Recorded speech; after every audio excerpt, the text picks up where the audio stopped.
It's being streamed to the internet. Now I need to add the, screw it, we're going to do it live.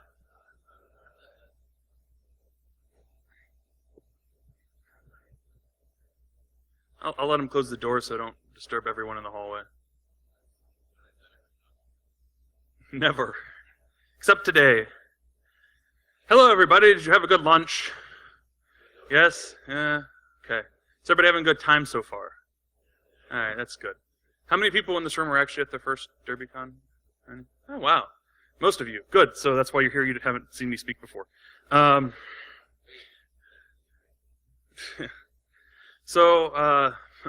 name is Joey Maresca. Some people may know me as Lost Knowledge. This is the APT cyber cloud of the Internet of Things, or how buzzwords have helped kill an industry. So just a little bit of background on me. That is my normal Twitter profile picture. I've actually changed it right now so people can recognize me when I'm in public. As I mentioned the other day, they don't let me wear that out in public anymore. I like Legos. I like Star Wars. I'm a dork. What can I say? I run an event here since the first DerbyCon called BourbonCon. I like bourbon. I just moved out of the DC metro area, but I still think, I still find kindred spirits with the Nova hackers and all the great people I've met there.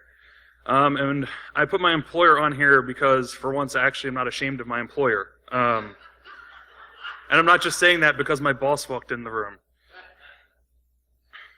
So I'm going to do a quick shameless plugging for BourbonCon. It is tonight. It is mentioned in the events in your program. If you want to come, we are scheduled from 9 to midnight. It is at the Galt House, right up 4th Street. Go out the front of the hotel, make a right, and just walk until you get to the river. If you wind up in the river, you've gone too far. We do bourbon tasting every year. It is $20 cash at the door. If for some reason you don't carry cash with you, there are ATMs that will distribute them. Or until 8 p.m. tonight, we do still have some pre-sale tickets available on Eventbrite. Look at the @BourbonCon Twitter profile. The link is on there. We have great sponsors this year, like we do every year. Besides Cincinnati has been great the last 2 years, sponsor us, and so we've been able to give away glassware. We do have a limited number, so pre-sales people get priority. And then, it's a quiet atmosphere. It's social. You come. You don't have to stay the whole 3 hours. You can come, taste your bourbons, and leave in 15 minutes if you wanted to. So, all the money that we raised from that event, beyond our costs, go to HFC. Last year we raised over $2,000 for them. So we're hoping we can hopefully get to that this year. It's not looking too good right now, so I need a lot of people to show up tonight. Now I'll get to my disclaimers. I had to do this one a few years ago, which is that all views and opinions contained within this presentation are my own. They do not reflect the beliefs or opinions of my employer or any other affiliated organizations. My new employer hasn't asked for that, but I'm just preempting them. Disclaimer number 2 is specific for this talk. If you play buzzword drinking games, this talk may be dangerous to your health. There will be several such words used throughout the presentation. However, their usage is intended for academic use only and is not recommended that you use these words in your normal daily life. As such, I actually did have a couple of other talk titles I was originally going to use, like drinking games are fun, how to anger organizers and sponsors, because there may be some subtle and some also not so subtle jabbings at certain companies during this presentation. I won't name names, I promise. And then when talks become B-movie titles, because it seems like every time I do a talk presentation, I intentionally give it a title that always has a subtitle to it for some reason. So one more little background piece. In some of my research, I did a lot of wanting to validate where some of these buzzwords came from, how long they've been around, what we've been doing with them. I found 2 really good sources for this are looking at patents. Because by the time it starts appearing in patents, it's already probably been used for the last 4 or 5 years. The other one is Wikipedia, because good God, everything's there. But as it says there, trust but verify. I found with a lot of this, it's one of these little buggy things when you're doing, when you're looking up, etymology of words and trying to find out its histories. It's very sketchy, and it's surprising we can do it at all, considering I'm looking at words that are largely from the last 50 years, and it's still impossible to figure out how the hell they came about. So buzzword. It's the word that defines itself. So this is the dictionary definition I found. It's what we all think it is, right? It's really just code for jargon, but at some point we thought it was more fun to call it a buzzword. And like I said, with all these, the origins are somewhat murky. The one that gets repeated a lot on the internet is that, in the 1940s, business students at Harvard who had nothing better to do decided to start referring to certain words as buzzwords in their business classes. I've seen other sites without much reference that point to the 60s and 70s. It's one of those things where you can dig and dig and dig and trying to find out when somebody first used it. I actually tried to use even some really old a couple sites that do like archived newspapers and stuff like that to see if I could find like pre-1900s references to the words, but I could not. I think I saw one use of buzz and word, but it was not in the right context, and I wasn't even quite sure what they were using it for. Here's my definition of a buzzword. Really, it's any phrase that's used by corporations, marketers, and salesmen that are intended to sound important, designed to confuse the users and mask the real intent or veracity of a product or solution. All right, some companies will sit out there and scream, "We use a sandbox," and act like they're secure. I won't name names. So it's one of those things where, is a buzzword a buzzword? I don't know what Inigo Montoya would think, but there are moments I do believe it is. So I decided to start with everyone's favorite buzzword, cyber. And I'm going to be saying cyber a lot right now, so you can all cringe. But as Jules would say cyber one more time, motherfucker. I dare you. So what are its origins? Basically, it all came out from cybernetics, and then at some point somebody decided to take the cyber off of it and start using it for a bunch of words. I found this one from New York Magazine, this quote very, very hilarious, which is from '96, before I think cyber became ridiculous. And it was, "Cyber's a perfect prefix because nobody has any idea what it means. It can be grafted onto any old word to make it seem new, cool, and therefore strange and spooky." And I think that's very true. I think a lot of the issues we deal with in computer security, information security, network security, whatever we want to call it, and as everybody likes to blanket it as cyber security, I think a lot of those same terms, we get to make it sound spookier, and particularly to a lot of the decision makers that work at these companies who don't know better, it just fuels that fear of anything new. So as I mentioned, some of the origins, it dates back to cybernetics being used back in the 60s. The Control Data Corporation started selling cyber mainframes. It was the brand of the machines they sold. I found patents that reference different words for cyber dating back to the 70s. Some people blame William Gibson for using cyberspace and then cybering everything. But I think in honesty, at some point some marketer decided, hey, this sounds really scary. Let's use cyber for everything. And as you can see, we'll put cyber on anything. There's, as I like to say, there are more forms of cyber than there are ways to cook a shrimp. So it really is one of those situations where they come up with new words. What's different about cybersecurity from all the other words that we're using, right? If I refer to network security or computer security or system security, they just try to use cyber as this blanket term. It's this new abstract thing, and so they like to use this as a term to scare people. It really is what a lot of it is. So the next one, APT, and isn't that, like I said, isn't that how I install packages in Debian? I was like, so the Chinese in my box, I'm sure everyone's made that joke, I'm sorry. So it's advanced persistent threat. Pretty much every source you'll find dates this back to the US Air Force circa about 2006. So thank you, it's an acronym. Yes, you can blame the US government, that sounds about right. I've seen patent filings dating back to about 2007, 2008, so again, that kind of matches up with the 2006 timeline. But the reality is, and this is partly my own belief from what I was seeing, is that until APT-1 came out, nobody knew what the fuck APT was. And then some company, who I won't name, made a shit ton of money going APT, APT, APT, APT, and screaming.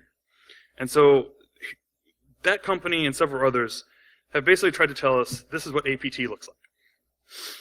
This is the FBI wanted poster for the Chinese PLA who are responsible for hacking all our shit. Here's the reality, okay?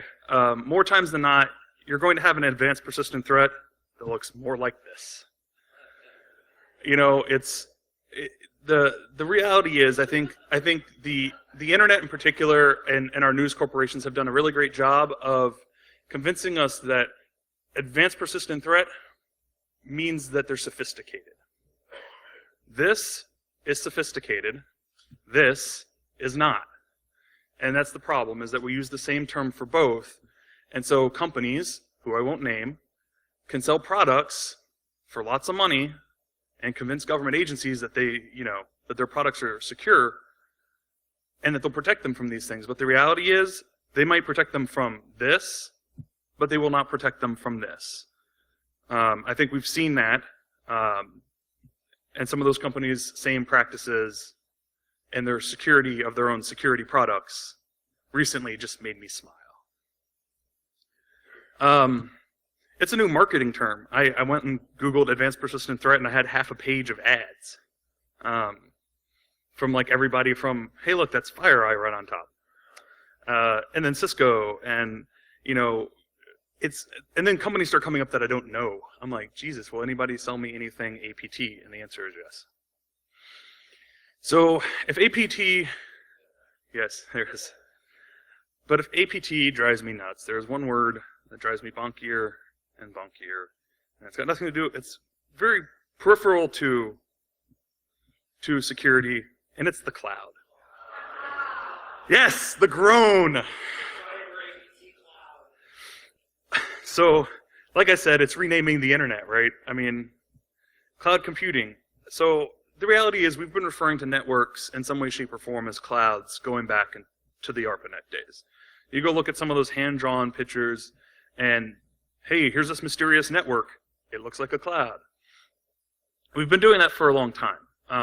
The reality is the types of services they've been offering existed all the way back to the 70s, right? I mean, IBM and DEC made a lot of money doing time-sharing services, and rent your time on a mainframe because you don't want to buy one.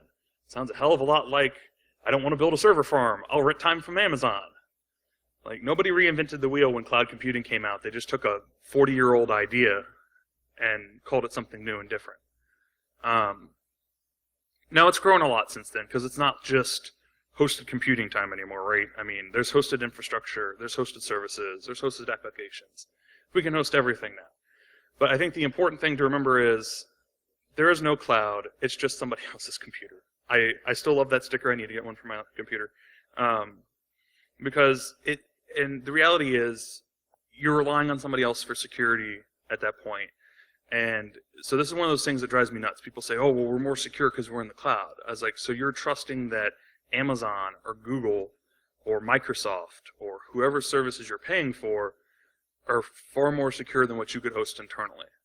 And so I think it's one of those myths that's kind of grown up. And for some people, don't get me wrong, it's probably true. If you're in a small company and you don't have the money or the funds or resources for a huge security team, odds are hosting in Google or Amazon or wherever is better for you. Because the reality is that they do have, believe it or not, they actually do have people who are responsible for security in those systems.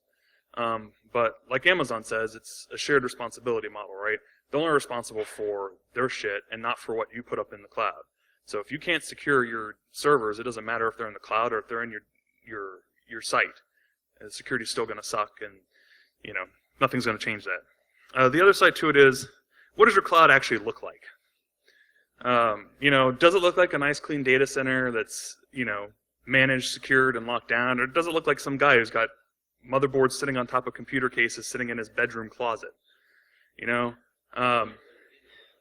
Yeah, this is where Hillary's email went. It's exactly like this. It's one of those things where a lot gets lost because we've mystified and changed stuff and we've renamed things, right? I mean, we've had, like I said earlier, with IBM and DEC having time-sharing services, we've had hosted services since the beginning of the internet, right?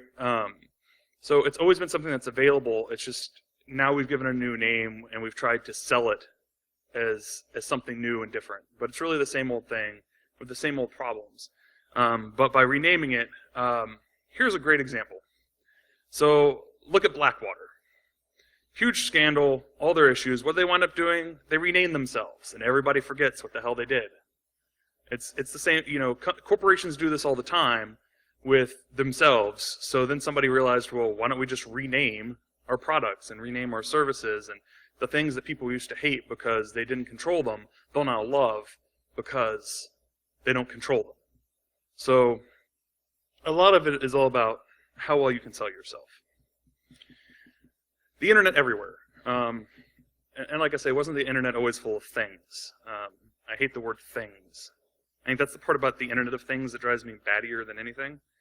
Not so much that everything has an internet connection, so much as the fact that we've used this term that is so generic it doesn't really describe what the hell we're talking about. We're basically talking about a bunch of really crappy devices built by companies that have no business building anything that's a computer, and then putting it into something that has no business having a computer, and then selling it to people as if something that they need. Whether it's your internet-connected refrigerator or toaster or oven. And when I heard there was an internet-connected oven, I was just like, can we please burn down a house with it? It's, the internet-connected thermostat. Listen, I love technology and convenience, but the second I first heard about Nest, I was like, that is the dumbest damn idea I've ever heard.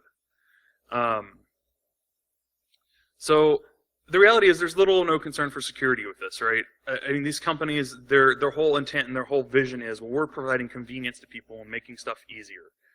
And I've always made this argument that that convenience and security are usually two mutually exclusive things that cannot coexist at the same time. The trick is to find the point where convenience and security are both at acceptable levels. The sad thing is, with the Internet of Things, there is no concern whatsoever for security more times than not. So, yeah, I'm going to build my own internet with blackjack and hookers. And blow. Hookers and blow. I mean, that's exactly what we want. And like I've been saying, what the hell are these things? Why do we need them? Why are they on our networks? And those are the questions that when anybody mentions the Internet of Things, you should be asking. And when somebody comes to your office and tries to sell your product that says they're going to help you secure the Internet of Things, you should be asking yourself, do we even have an Internet of Things in our office? And then if you do, you should go find them and unplug them. For the love of God, those things have no business on a corporate network ever. In your home network, great. You want to screw up your own stuff, awesome. Do it. I don't care. But in a corporate network, you have no business with an internet-connected fridge. You have no business with, anything being internet-connected that is not important to the execution of the job function of the company that you work for. Now I'm going to get some crap for the next one. And I don't think any of the people who do this are in the room, so great. Call social engineering what it is, god damn it. You're a paid con man. I hate the damn term. You're not an engineer. You don't engineer shit. And I'm sorry, I'm going to rant for a second. I have an engineering degree, so people who hate bachelor's degrees can yell at me now too. You don't engineer anything. I think I came up with this definition, actually. I don't think I looked this one up. But I think it's pretty accurate, right? You're basically taking advantage of the inherent trust that most people in the world have for somebody else. You can go read psychology paper after psychology paper after psychology paper, and you will see people are always going to want to trust the next person.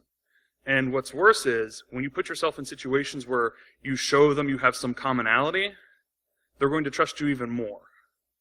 I can't remember the exact study, but it was essentially along the lines of like, well, if they went and they told this group of people, hey, would you do X, Y, and Z for us, or something along those lines, and they gauged how often they got the response. And then they went back to them and they came in and they said, they created some commonality, like, oh, we went to the same college, or we came from the same town, and they've created this bond or this connection. And all that has done is strengthen this. Now they're like, hey, this person is similar to me. And so now they've created this bond that you don't want, now you definitely don't want to distrust them, because you're like, well, I know the people who are from that school or from that town or wherever, and trust them because I want people to trust me, and that's where I'm from, and that's what I do. And so because of that, you know, it's one of those things that it drives me a little nuts. Yeah, I'll try not to rail too much, I swear. It's probably too late. The other thing about social engineering that drives me a little nuts is all these services that basically offer to, well, we're going to come in and socially engineer your office and figure out what we can do and this and that. And from a physical perspective, I think it's good because your physical security guards are really your first and sometimes only line of defense about getting into a building, access, and those sorts of things. But when it comes to computers, I don't like it as much, and here's why. People are always going to click on stuff. I do not care how much you run set against the office. I don't care how much you run SE exercises. The reality is people are always going to click on something. It's just a matter of how much effort are people going to put in to get you to click that. There's this great quote I remember one from when I was in college, basically said by Rich Cook from the Wizardry Compiled, which said, "Programming today is a race between software engineers striving to build bigger and better idiot-proof programs and the universe trying to produce bigger and better idiots. So far, the universe is winning. I'm here to tell you, with cybersecurity, it is the exact same way. We can do everything you want. You can build better training programs. You can build better software. You can build better protection mechanisms. But the reality is there's always going to be somebody dumber sitting on the other side of the keyboard. I don't want to rail on the users because it's not just the users. But mitigate the actions, not the people. You're never going to mitigate the people, right? Short of firing and rehiring and finding people, but you're never going to fix the problem. If you want to fix the problem, you need to make it so that when they click on shit, it doesn't load something, right? Oh, he clicked on shit. Oh, this program tried to run. Guess what? Our whitelisting stopped it, or something stopped it. For love of God, just make it harder. The reality is, for most people in this room, the people that are going to be targeting you aren't going to be those 5 Chinese PLA people I showed you pictures of about 10 slides ago. It's going to be that script kiddie who has nothing better to do, who found set and found a way to run a social engineering attack. That's what most of your target's going to be. The reality is that you're going to get in my mind, there are 3 main levels of attackers. You're going to get your script kiddies, you're going to get your nation states, and you're going to get your criminals. You're going to get the ones who want to steal your personal information so they can sell it on the in the dark net. And thank you. So they can sell it online. Yes, the cyber black market. Ooh.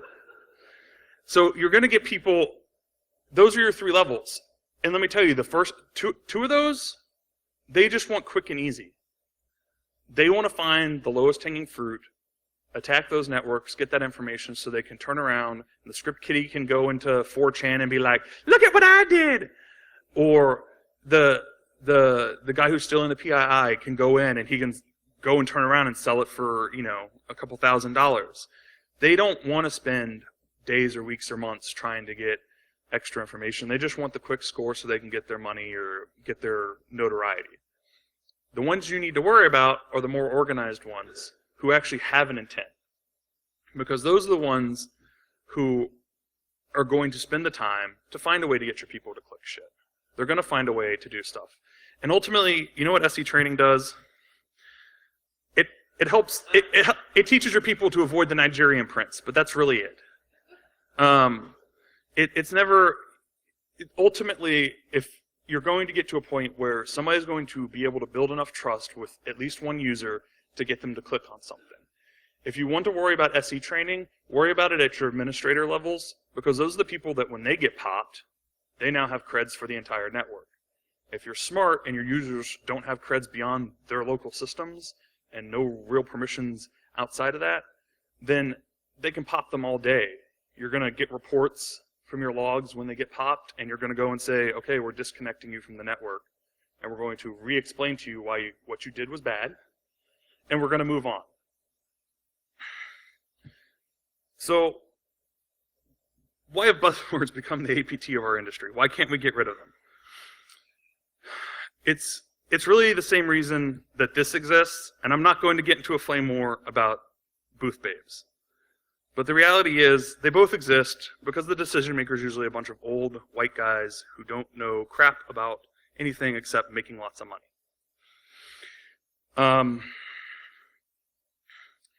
So the other one, and I'll probably get crap from this, and I want to apologize first to any salesmen who are in the room.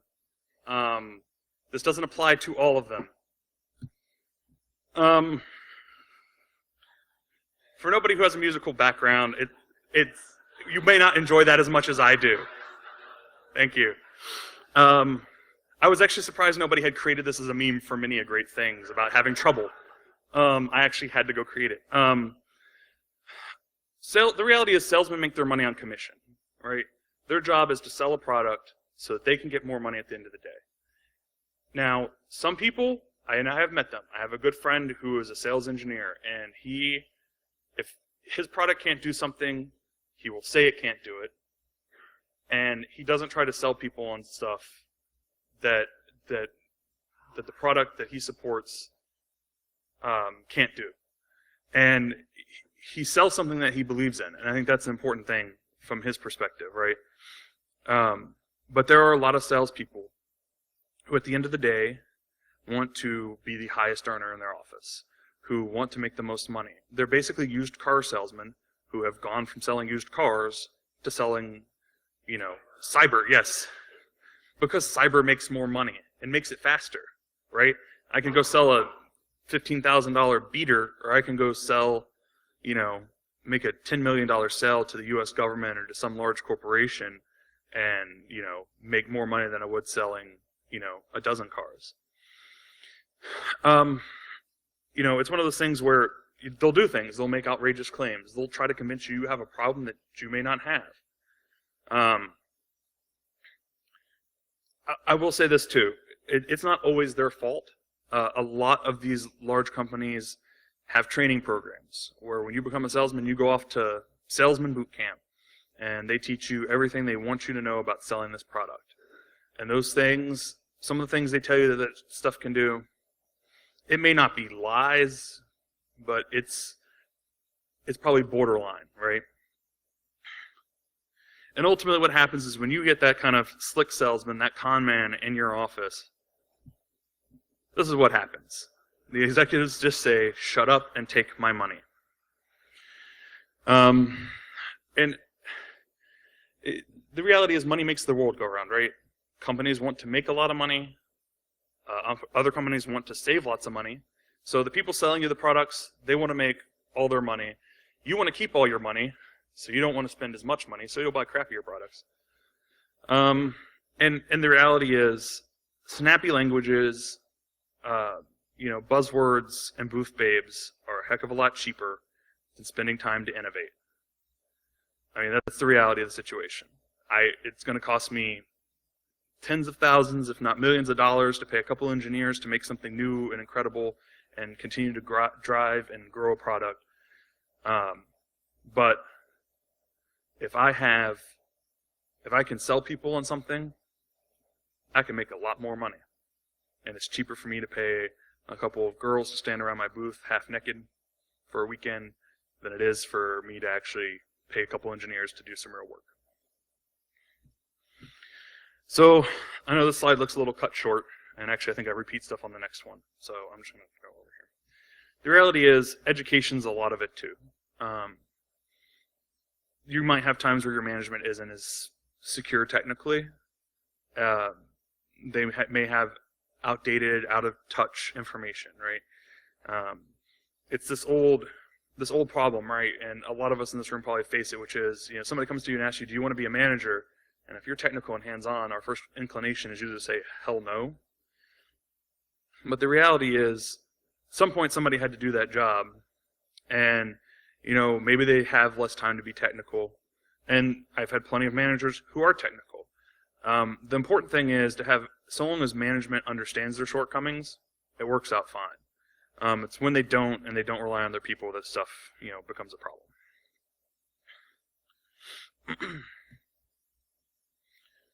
So, we're going to talk a little about destroying the buzz. I had a boss who always used to tell me, bring me solutions, not problems. And so I would feel pretty crappy if I stood up here for 45 minutes and just ranted and raved like I have for the first 30 of this, and didn't come up with at least some idea of how we fix this, right? So there's a couple things I've decided that, we need to not do. We're all guilty of it. I'm guilty of it. I've basically spent half of my time standing up here doing it. People will constantly use the phrase echo chamber. We've kind of created that at these conferences as well. So things you should not do. The needless bitching and needless bitching everywhere, right? When we're here and we're in like-minded company, it's fine. But when we go back to work and you're dealing with management and you're dealing with non-technical persons, this doesn't do anything. Ultimately, it makes us look bad. It makes our opinions look worthless. It does a lot to hurt our own image and doesn't do much to help our cause. Kind of similar in vein to that is acting disgusted and acting with disdain. If I've set up here, I've bitched about a couple companies, and I've maybe hinted very heavily at the companies I'm talking about, and even mentioned a few by name. But the reality is, doing that in your work environment, again, it creates much of the same atmosphere, right?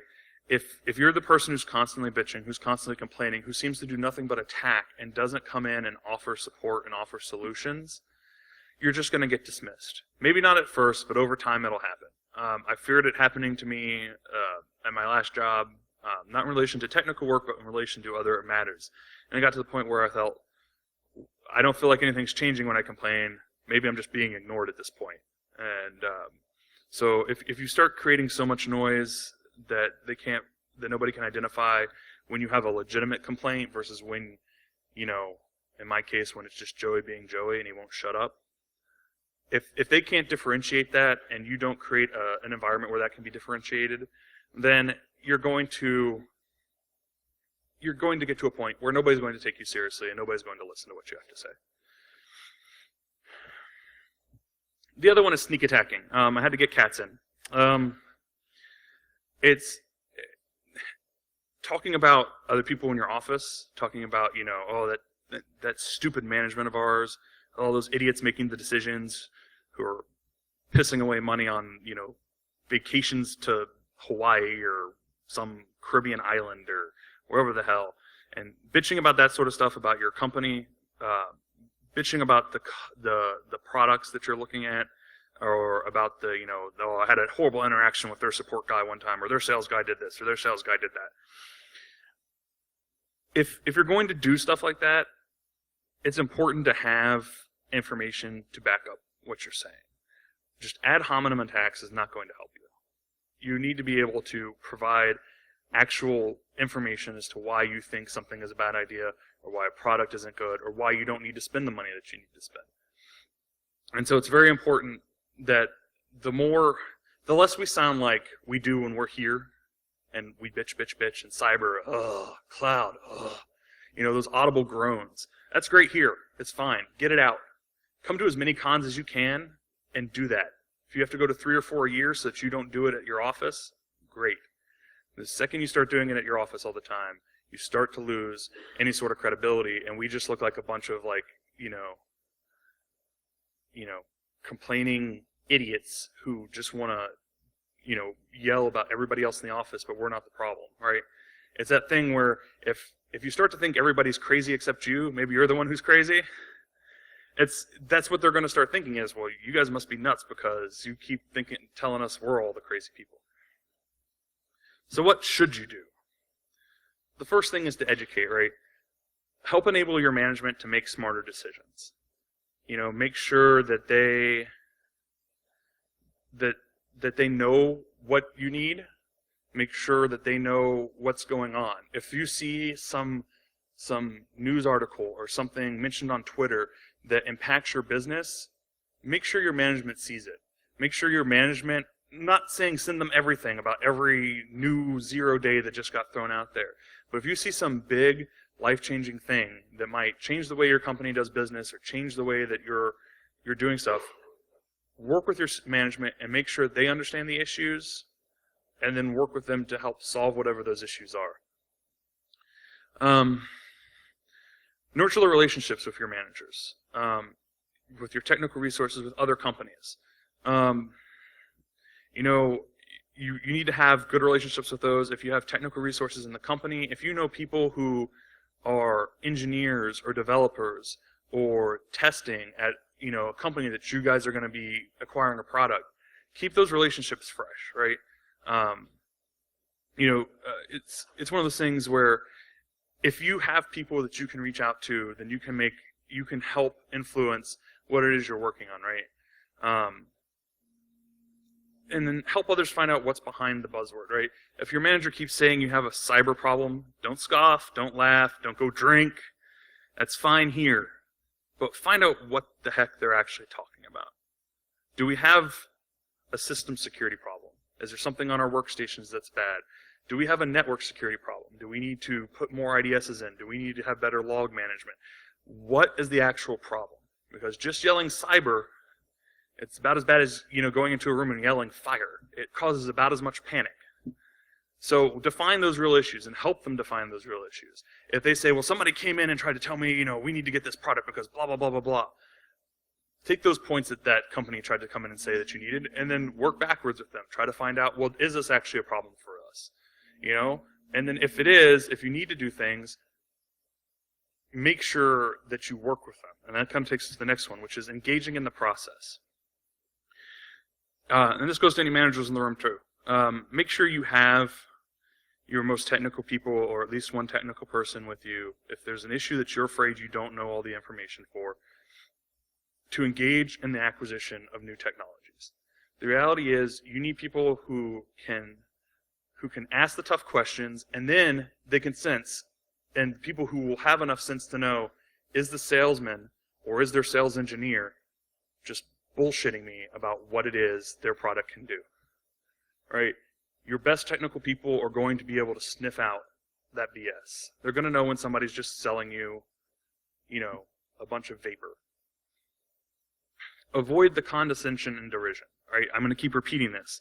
When you're in these situations, remain professional. Do not get confrontational. It does nobody any good. Again, this is the place for us to do that.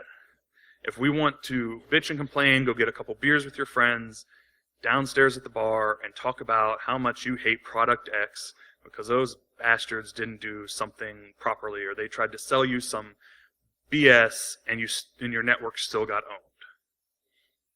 And like I said earlier, avoid the ad hominem attacks. Look for facts and past performances. If the company uses a bunch of statistics to reference why their product is great, ask for as much detail as they'll give you. You know, ultimately you'll find if you ask the salesman for more information, they're going to want to share as much as they feel they legally can sometimes, because the reality is if they think it'll make them the sale, they'll give you whatever it is you want, within reason. I've yet to be able to get anybody to give me like a Tesla or anything like that. Participate in the engineering process is the other one. When these new products are acquired, if you can't be involved in the acquisition phase and in their actual decision-making process, try to get involved in the engineering process. Okay? Be sure to have these discussions about the deployments, how the system design is going to be set up, what's being done to make sure that this new device is being secured, right? I can go drop, you know, $500,000, a couple $1 million to put IDSs all throughout my ginormous network. But if I drop them in place and your engineering guys don't realize, well, we should change the default password from, you know, admin password, it doesn't do anything, because now when the hackers do get into your network, they're just going to turn off your IDS. And that's the important thing, right? Helping to guide the process. Ensuring that we are getting that security in from the time it's being deployed until the time that it's at age and that it's been running for years. Encourage active testing and assessments of products. You know, as you put something new in, if you have a red team or blue team or any team, let them bang on it, let them whack on it, let them see if they can get it to do something it's not supposed to do. If you're not doing that for everything you put on your network, I know it can be a huge problem, but if you just dropped 100 IDS, you know, sensors in your network and you aren't going back and trying to figure out, are these things secured, you've got a bigger problem. And the last one is work with vendors to resolve the issues that you find. The good vendors will work with you. If you find something that is a security issue, that's a performance issue, that's a management issue, good vendors will work with you. If any vendor says they don't want to work with you, or worse yet, they threaten anyone who comes out with an exploit, whether it's somebody from your company, another company, or a public researcher, don't do business with that company. They have no business in this field if they can't accept the criticisms of their own products, and they can't accept that they need to fix problems. Because if you're selling security products and they are insecure, if we can't trust those products, how the hell can we trust anything that's coming out of them? So the last one, this is what you can do, not a should do, because it's not for everybody in this room. It's manage and lead. So I know management is a scary word for a lot of people. I've done it twice, and it is very scary. But if you don't have people who are technical in these management roles, how are we going to get them there if some of us don't actually go into management, right? Become a manager. If you're so inclined, become a VP. Become a C blanco, right? Whether it's a CTO, a CISO, a CSO, whatever is appropriate fit for your skill set for what you do. Get involved and take on those roles and learn more. If that's something that even remotely is interesting to you. If you aren't sure, go talk to your manager. Go talk and find out. You know, I'd want to do more manager type things. I want to be involved in these other situations. Most managers aren't going to think, oh great, this guy's gunning for a job. No, they're going to think it's growth. Okay? And in the end, the people who manage you and the people who lead you want to see you grow. And if you're happy growing in a technical role for the rest of your life, a good manager and a good leader should both be fine with that. If you want to go into another management role, then they should also be willing to help enable that path forward. And it's the last point I make there, right, is manipulating this process from the bottom is very hard. Right? It's why we come here at every con and we say the same thing over and over and over again. The reality is that it's hard for me to have a certain level of influence when there's a guy making 2 or 3 times my salary up here who is worrying more about a bottom line than anything else. And sometimes those people have a vision that you may not have. So it's not even right to assume that they're always wrong. The other side is, the other thing to it besides managing is leading. And, you know, you don't have to manage people to be a leader. If you want to take on a leadership role in your organization, you want to help people in your office get better, you want to help people grow and learn more, and even if that's your own managers, go ahead and do it. Most people aren't going to stop you. If you want to try to improve a process, you know, you may have to take some of your own time. I'm going to be dead serious, but you know what? If it's important enough to you, you should do it. I'm not going to lie. I would do it in my current job now. That's not just me BSing in case my boss hears. It's the truth, right? If you like the company you work for, if you like the job you're doing, and you like the people you work with, then you should strive in some way, shape, or form to lead those people, to help them grow, to help them get better, and then to help, and in many ways, help yourself. So it's very important to remember that. So I'm near the end. The rant is almost done.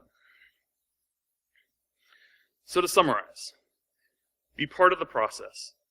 Don't act violently against it. Don't be passive-aggressive. You have a better chance from changing above. I'm just going to admit that. And, you know, if you don't want to be management, and your manager leaves, goes on to something else, retires, and that position becomes available, if you don't want that job, and your friends don't want that job, or your coworkers don't want that job, if there are people you know who are, there's lots of people here that you can be networking with this weekend, that you can become friends with, that you can have this connection with, and you know that they're good, solid, strong technical people, and they have this desire, then talk to them and see if they'll come and do that. Because the best thing that we can do is get more technical people higher up in the chain, and it will help with a lot of the problems. I didn't really get too much into the story before, but you know, when I had the old white men picture up, My brother works for a company that is very much based in that mentality. It is a bunch of old guys who don't have the technical know-how. A couple years ago, they heard about iPads, and they were excited, and they all wanted them. They have very little technical understanding. This is a company that has very minimal web presence because it's still a fad. It's just a fad. It's going to go away. And so for them, it's one of those things where they don't have those people at the top, and even the people who are in those technical management roles are relatively clueless. And so it's a tough thing for people to fight against, especially from below. So I'm running out of time. I'll take a few questions if anybody has them. I have one slide I really have to get to, and I wish like hell Dave Kennedy was in here for it. Does anybody have a radio? Can I please get Dave Kennedy? Are there any questions? Nobody? Okay. I'll put up my contact info for anybody who wants it.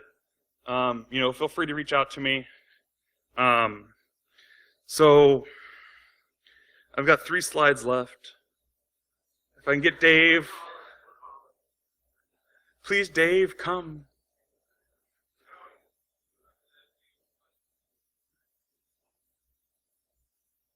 Yeah.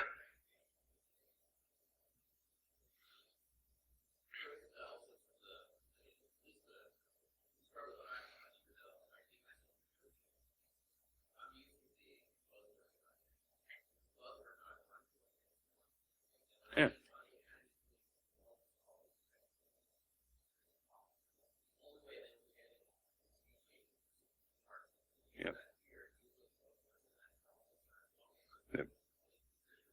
And unfortunately, I mean, that is the reality. A lot of times the people that you're dealing with, that is what they know, that is what they can do. And that's what you're going to have to deal with. I mean, it's sad. It's sometimes the reality is sometimes you have to somewhat become what it is you're trying to avoid. And so it's important to, it's balancing that, right, is trying to balance that desire to change the mentality, but at the same time having to feed into it to some extent because you have those people who that's all they understand and that's all they know. So I am totally running out of time, and I'm not getting a Dave. This is going to make me sad, but yeah, Dave, if you're watching, this is for you. So Dave Kennedy. So I've been thinking about this for a while. It seemed to me that he was an inspiration for an important recent movie character. And so, was it any of the guys from Hackers? No, it wasn't that. He's not good enough to, for it to be Black Hat. I love you, Dave. I love you, I swear. No. This really and truly is Dave Kennedy. How come nobody has done this before? I do not know. But let's admit it. Like, Dave's a hugger. Olaf's a hugger. Olaf's got 3 little twigs sticking out for hair. I mean, Dave doesn't have as much as he used to. And when this movie was being made, and Dave's done a great job losing a lot of weight. I commend him for that. When this movie was made a couple years ago, Dave was still a little hefty. Olaf's a little round on the bottom. I'm just saying, Dave Kennedy, you are Olaf. So, thank you for everybody for coming out. I hope you found it at least somewhat entertaining.